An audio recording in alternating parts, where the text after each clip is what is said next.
fiz essa nota em viagem com a minha família num cruzeiro. Eu estava arrancando.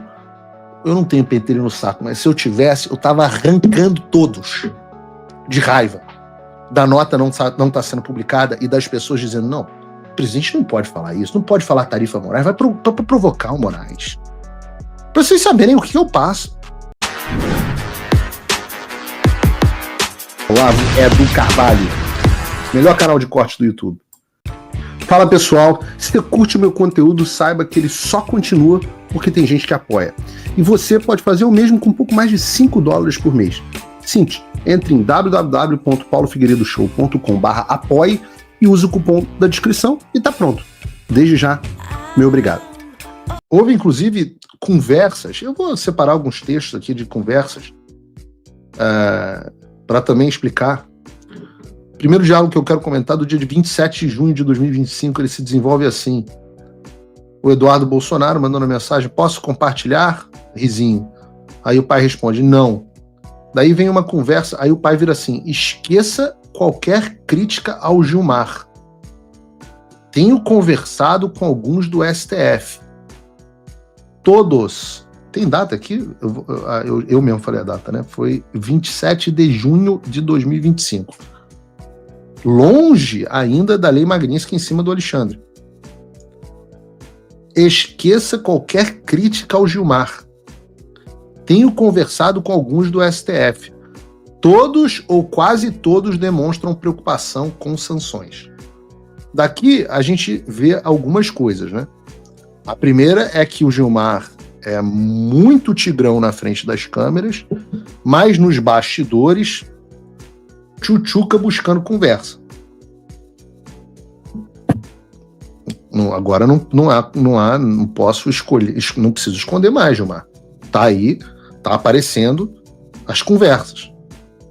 Acho que vale Gilmar falar para o público que ele foi surpreendido pela prisão do presidente Bolsonaro, como saiu na imprensa, e que tinha pedido uma reunião com o presidente para o dia seguinte.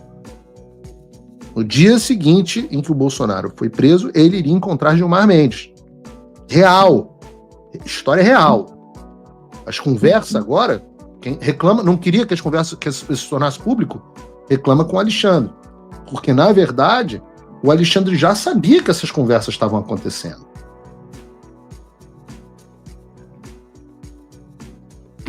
Estou falando aqui de antes de Magnitsky, hein? Algum tempo depois, no dia 7 de julho de 2025, o Eduardo encaminhou algumas mensagens ao Jair Bolsonaro falando sobre o pronunciamento que o Trump havia feito em defesa do Jair, que tinha acabado de acontecer, e também sobre a anistia. E o Eduardo disse assim, Eduardo Bolsonaro, Trump sobre Bolsonaro, estarei observando a caça às bruxas Jair Bolsonaro e suas famílias e milhares de apoiadores de perto. Aí o Eduardo diz assim, se a anistia light passar, a última ajuda da vida do Trump dos Estados Unidos terá sido o post do Trump. Eles não vão mais ajudar. Temos que... Aí esse ponto é um ponto muito importante. Temos que decidir entre ajudar o Brasil, brecando o Supremo Tribunal Federal e resgatando a democracia, ou enviar o pessoal que teve num protesto que evoluiu para uma baderna para casa num semiaberto. E isso sem falar que o STF pode decretar essa intervenção do Congresso no regimento interno da Corte, o duplo grau de jurisdição interno, como inconstitucional, pois violaria a separação dos poderes. Nesse cenário, você não teria mais amparo dos Estados Unidos, que conseguimos as duras penas aqui, bem como estaria igualmente condenado final de agosto, que é onde estamos agora. O julgamento, vejam que o Eduardo está falando isso em junho, o julgamento é em setembro. Eu acho que não vale a pena, mas te oriento a buscar o conselho com outras pessoas. Tire do cálculo o apoio dos Estados Unidos. Qual estratégia você tem para atingir esse objetivo? É simples. O que está acontecendo aqui? Ninguém entendeu isso. O próprio Estadão publicou uma matéria absolutamente criminosa sobre esse assunto. O que o Estadão publicou foi que esse diálogo mostra que o Eduardo não estava buscando anistia para todos e sim para o seu pai. Vamos usar os fatos, a hora de trazer ao público a explicação sobre o que vinha acontecendo. Neste momento, o Congresso ainda não tinha ido para o recesso e todas as semanas vinha a promessa de isso que ele está chamando de anistia light, de botar para ser votada a gente chamava internamente de anistia de pau mole. pro governo americano era só soft amnesty, anistia soft. A gente chamava de soft também é ao mesmo tempo mole. Então a gente chamava de anistia de pau mole. O que era isso? Era uma aprovação que seria feita para progressão de regime de alguns presos no 8 de janeiro. Progressão de regime.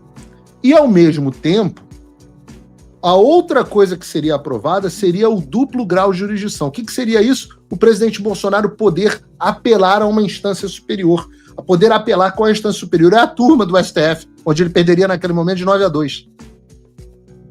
E este acordo estava sendo considerado, para não dizer aceito, este acordo Caracu estava sendo considerado pelo presidente Bolsonaro. Então você tem aqui neste momento um presidente Bolsonaro considerando seriamente e orientando o partido nesta direção a apoiar uma anistia de pau mole, que não resolveria o problema do Brasil, não liberaria os presos, atingiria meia dúzia de pessoas com progressão de pena e, para ele, daria simplesmente a possibilidade de apelar para um tribunal que ele perderia certamente. Do outro, você tem o filho falando assim, se você fizer isso, os Estados Unidos vão parar de te apoiar, porque não é, isso para eles é a coisa mais imbecil do mundo. E você vai perder qualquer chance. Não! Nós precisamos de uma anistia ampla, geral e restrita. E isso vai resolver o problema do Brasil. A gente não pode deixar o Brasil refém de meia dúzia de pessoas que fizeram a baderna ou não, que participaram de um protesto. Porque tem os dois. Tem pessoas que participaram do protesto e tem pessoas que participaram de uma baderna. E que essas pessoas vão poder ir para o semiaberto e o Brasil vai continuar nessa desgraça. Não! Essas pessoas não deveriam estar lá. Nós precisamos salvar o país. Nós precisamos botar o país no curso. E é por isso que o Eduardo está perdendo a cabeça com o pai aqui. Porque o pai está querendo aceitar mais um acordo Caracu, que é a grande característica do presidente Bolsonaro. E a ida de Gilmar Mendes para conversar com o presidente Bolsonaro, a ida de todos esses caras para conversar com o presidente Jair Bolsonaro, é a certeza de que o presidente aceitaria um acordo Caracu. Fala pessoal, tá gostando desse vídeo?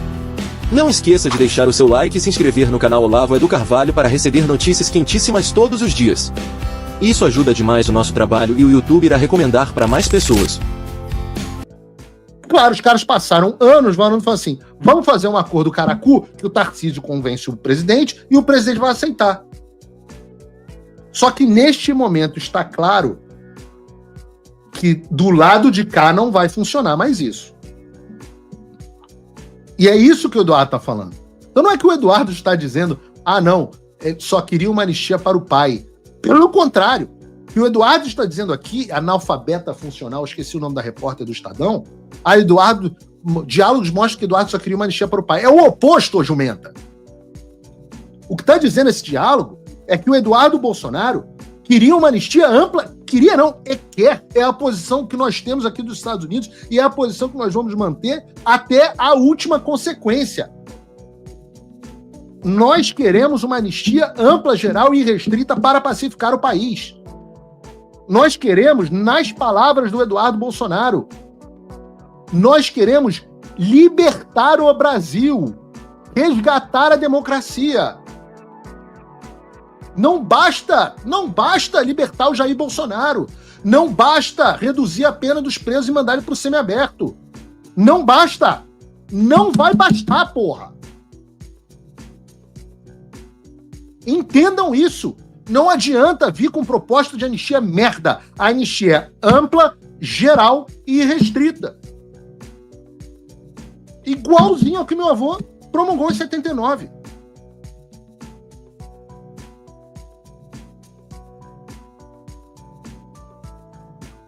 Custa entender isso? É difícil? E é por isso que a gente briga com as pessoas. É por isso que tem as tretas públicas. Porque a gente está empurrando as coisas para um lado e as pessoas estão empurrando para os outros, para o outro lado.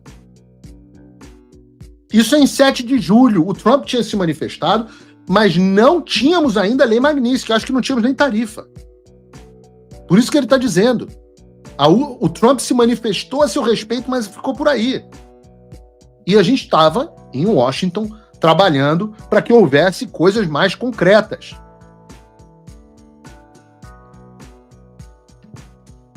Eduardo continua. Amanhã eu vou acordar de olho nas redes do Trump, torcendo para que amanhã ele já traga novidades sobre novas ações. Claro, nós estávamos ali na iminência das tarifas serem anunciadas. Que, lembrando, eu sempre disse publicamente, a decisão das tarifas foi do presidente Trump, mas nós sabíamos, tinha agendada a reunião com o presidente Trump. A reunião aconteceu no dia 4 de julho. Então é normal que no dia 7 de julho, Trump foi lá, na primeira coisa, 4 de julho é feriado dos Estados Unidos, dia 7 de julho foi segunda-feira, a primeira coisa o Trump se manifestou. Se eu não me engano, no dia 10 de julho vem as tarifas. Dia 9 ou 10 de julho. Aliás, dias depois do dia 9 de julho, o Eduardo conversa com Jair sobre a nota que seria publicada em seu nome. Lembra? Dia 7 o Trump fala, dia 9 o presidente Bolsonaro ainda não tinha manifestado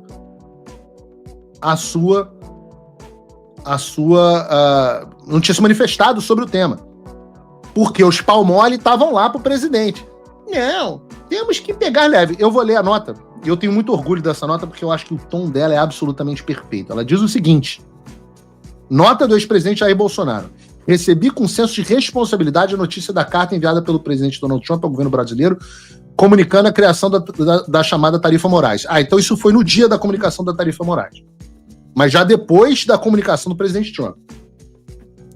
A medida é resultado de... Olha que perfeição. Chamada tarifa Moraes. Primeira frase da manifestação do presidente Bolsonaro, ele já está dando o nome que ele quer que a imprensa chame. A medida é o resultado direto do afastamento do Brasil dos seus compromissos históricos com a liberdade, o Estado de Direito e os valores que sempre sustentaram nossa relação com o mundo livre. Isso jamais teria acontecido sob meu governo. Alguém falou de economia aqui? Não. O resultado é o afastamento do Brasil com os compromissos históricos de liberdade e Estado de Direito. Aí ele vai. Essa caça às bruxas, termo usado pelo próprio presidente Trump, e isso ele manteve na nota dele, não é apenas contra mim. É contra milhões de brasileiros que lutam por liberdade e se recusam a viver sob a sombra do autoritarismo. O que eu tenho pedido no Paulo Figueiredo Show há séculos? Que o presidente pare de dizer essa é uma perseguição contra mim. E diga que é uma perseguição contra você. Eu só estou no caminho das pessoas. O que está em jogo é a liberdade de expressão, de imprensa, de consciência e de participação política. Ele manteve isso. Conheço a firmeza e coragem de Donald Trump na defesa desses princípios e ele já demonstrou mais uma vez que não recua diante de tiranos. Olha que nota perfeita. O Brasil caminha rapidamente para o isolamento e a vergonha internacional. A escalada de abusos, censura e perseguição política precisa parar. O alerta foi dado e não há mais espaço para cinismo ou omissão. Aí, a parte que eu pedi para colocar. Peço ao Congresso... Olha o plano sendo colocado em prática lá atrás, a despeito do presidente Bolsonaro. A despeito. Porque ele não seguiu essa nota na íntegra. Ele tirou a tarifa Moraes e tirou essa parte. Peço ao Congresso Nacional que haja com urgência aprovando uma anistia ampla, geral e restrita, como primeiro passo para resgatar a normalidade institucional. Ainda é possível corrigir o rumo, mas o tempo está acabando. Aí o Eduardo vira e fala assim, me dá o ok para eu enviar para a imprensa. Nunca veio. Eu estava em viagem, eu fiz essa nota em viagem com a minha família num cruzeiro. Eu estava arrancando, eu não tenho pentelho no saco, mas se eu tivesse, eu estava arrancando todos de raiva da nota não tá sendo publicada e das pessoas dizendo, não, o presidente não pode falar isso, não pode falar tarifa Moraes, vai provocar o Moraes. Para vocês saberem o que eu passo. Para vocês saberem, isso aqui nunca é público. Mas muitas vezes eu tenho que sentar aqui e fazer o programa com vontade de cortar os pulsos. Com um assessoramento merda que trouxe o presidente Bolsonaro até essa situação. E um presidente que, obviamente, fragilizado, que já adora um acordo caracu, sendo assessorado pelas pessoas que nos trouxeram a essa situação. As pessoas que nos trouxeram a esta situação de merda. Faça o tal do triplo C. Curta, comenta, porque a integração do chat ajuda muito, e compartilhe. Você pode fazer essas 3 coisas que ajudam o algoritmo a aparecer. Mas eu não tô brincando não, pessoal. Dá uma paradinha agora de 1 segundo e clica no joinha, que às vezes sabe, essa pessoa já está acostumada a ouvir isso. Não, é importante que você faça isso, porque se você não fizer, inclusive atrapalha o vídeo. Parece que o vídeo é menos relevante. Então... Obrigado por assistir o vídeo até o final. Se você já chegou até aqui, confere se já está inscrito no canal e se já deixou aquele like generoso. Estamos quase chegando a 1 milhão de inscritos e a sua ajuda é muito importante para levar o canal Olavo é do Carvalho mais longe. Até o próximo vídeo, meus amigos. E neste momento é muito fácil aos defensores do plano alegar isso é uma teoria da conspiração.